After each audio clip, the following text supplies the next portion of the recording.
Okay. I just want to say I'm so glad Nanami did not die in this episode. I was really worried there for a second when Mahito had him in domain expansion and they were showing his flashbacks and shit. I was like, oh no, not my boy Nanami. Not yet, it's too soon. But, yeah, luckily he did not bite the big one yet. I don't know if he will die, but showing us his flashbacks and everything, I don't know. It could happen at some point now, I'm thinking. Especially, like, because he's all, like, showing his whole life.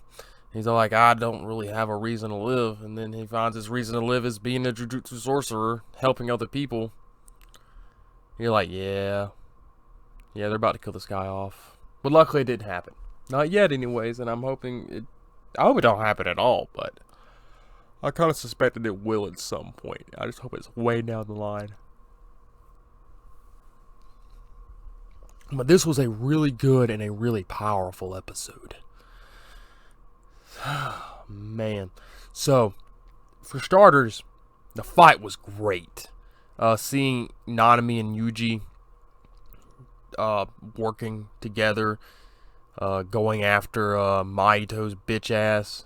You know, Nanami trying to be the distraction while Yuji was throwing in blows and shit, or at least trying to. Not that it worked out too well for either of them, because Mahito's a beast. But, you know, after a while they started to put in work, and that was really good to see them not just get totally bodied. But it also showed that Mahito has gotten stronger, where he was, I don't want to say he was really struggling with Nanami, but Nanami was putting in work before, but now he's taking on Nanami and Yuji while having to not kill Yuji. It shows that this statement that Mahito is getting stronger is indeed true. So, you know, I was really glad to see that while they were putting in work, Mahito was not getting bodied, at least not at first. And that he was being more strategic in the fight. Because at one point, he launches out a stockpile of transfigured humans that Nanami didn't know he still had in his possession. And throws them out towards Yuji, and they start chasing Yuji down. And Yuji is finally forced with the choice of having to kill a human that, now what was that kid's name that got killed? He's even mentioned in this episode, and I forgot his name. But you know who I'm talking about, the bullied kid who he was trying to become friends with. He asked him, what do you ever do if you're faced with the choice of having to kill a real person? You know, and Yuji's like, I'll just find a way not to kill him, or something to that degree. And he was finally faced with that choice in this episode. And yeah. It seems that he did finally put them down. And he mentions later in the episode, he's like, I always wanted to make sure that people were given a, you know, a correct death, really. Because he's what he's always talking about. He wants to make sure he dies in the right way. And then they have this deep philosophical discussion about what's really a right death. We all die at some point, you know. And most people aren't good or evil. So it was good to see that Yuji was able to pull that trigger. Because that separates him from a lot of his shonen peers that would not have done that. And of course he tried to find a way to save them, but at that point, as it was said in an earlier episode, they're too far gone. They can't be saved, you know, and that just goes into making Mahito, or proving why he's such a great villain.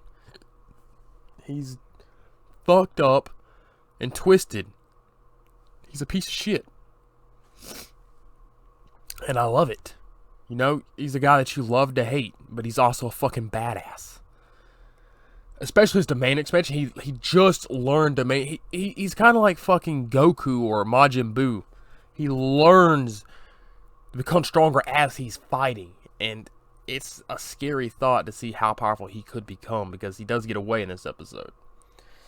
But, he learns how to use domain expansion, and, he locks Nanami in, and I thought that was going to be a wrap for Nanami, But then Yuji manages to bust in. And then, I don't know if it was intentional, or if it was just because Yuji broke into the domain, but he was able to, or Mahito wound up back in Sukuna's soul realm. And, okay, so I was wrong. I said I wasn't sure Sukuna didn't want to come out because he was worried he couldn't take on Mahito yet because he didn't have enough fingers. He fucking just, with a flick of his wrist, just bodies Mahito's bitch ass. Bodies him. It's not even close. And that allows for them to go in there and start fucking his ass up. They almost got him. Then Mahito manages to escape with this fucking expanding yourself to look like fucking second form Cell from the end of the Cell Saga bitch ass move, which resulted in Yuji getting badly wounded, and that's why he was able to escape. And then Mahito mentions that Sukuna shouldn't have as much cursed energy as the dude that fought Gojo yet, but somehow his presence and his soul were on another level, And then he mentions that it doesn't matter if they all die, as long as Sukuna is resurrected, then all the time of curses will be upon them. And then maybe I'm wrong. I've been saying the whole time I think there's another villain waiting in the wings that isn't Sukuna, that they'll need Sukuna's help with. But maybe they just really want to resurrect Sukuna, and Sukuna is the end game boss. That might be what it is, Either that, or Mahito will eventually get so strong that he feels like he doesn't need Sukuna anymore, and they'll have to have Sukuna's help to defeat Mahito, and then Sukuna will be the final boss. I'm still not 100%, even after this episode, I'm not 100% sure or sold that Sukuna is the in-game boss, but given what Mahito says, it is becoming more of a possibility that I could be wrong in that regard. And if I am, I am. I mean, because how the hell are they going to touch Sukuna? The dude is a god. A literal god at this point, dude. It's freaking stupid how powerful he is.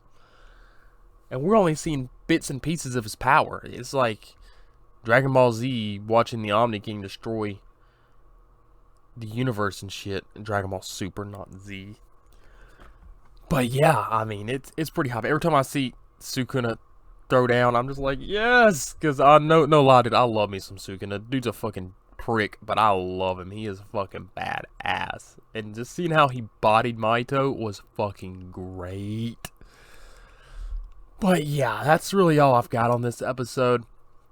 It was really just a really awesome fight and deep philosophical discussion about the meaning of taking life.